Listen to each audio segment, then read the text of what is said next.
All right, in this section, what we're going to do is we're going to, or this particular tutorial, what we're going to do is build a new section, part of our web page. And again, the key thing with HTML5 is that you build a structure. So the design and the layout of the document is different. The structure is what's going to be important. That's what we're focusing on in the beginning. Then what we're going to do is we're going to switch over to the style sheets. And how do we use the style sheets to redraw and reformat the display of our web page. But the most important part right now is the structure of our web page.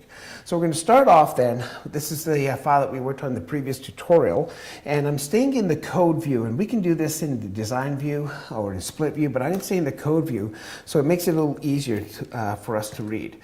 I'm going to say div. I'm going to start with an ID, and the ID I'm going to give it, we're going to start with the word container.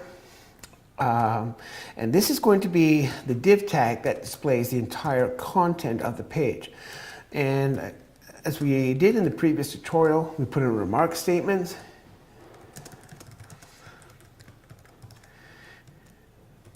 So this is the end of the container tag or the container div tag. And so now we're ready to build our web page.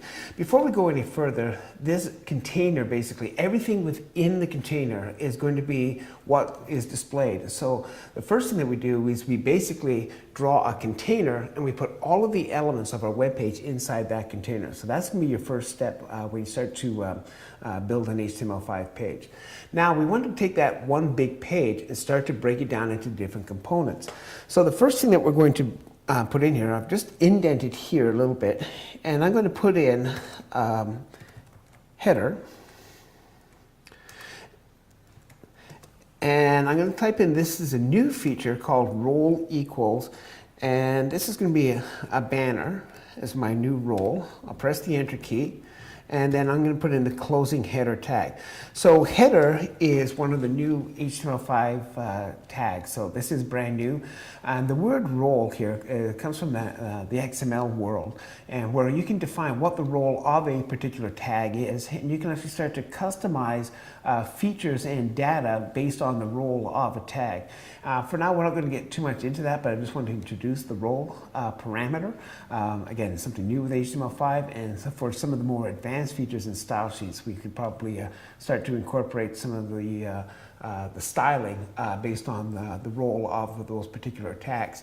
So carrying on in here, once we have the header, we can actually put in some information. So I can say, for example, heading number 1, and we'll just put in HTML5 example with new elements. And of course, I'm going to close off that heading tag. Now, I'm going to put in a paragraph tag because we're in a brand new paragraph. And say this page has valid HTML5 tags. And of course, I probably should work on my typing here. Get rid of that Z.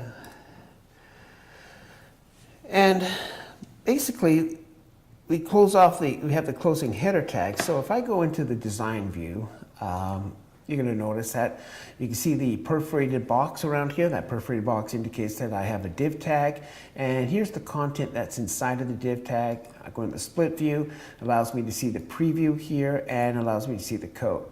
And just so you're aware, as soon as I come into the code view, and let's say I just press the enter key, you notice now the property inspector has changed, so I can't I can't really get access to the properties of a tag because while I'm in code view. And if I hit the refresh button, what will happen is it refreshes the design view. So when you're in the code view and you make changes and you want to see what it looks like in the design view, you might have to hit the refresh button to do that. So that's the first tag that we want to take a look at, and that's the header tag. Usually it goes across the top, but you can also put the header tags in different sections of your web page.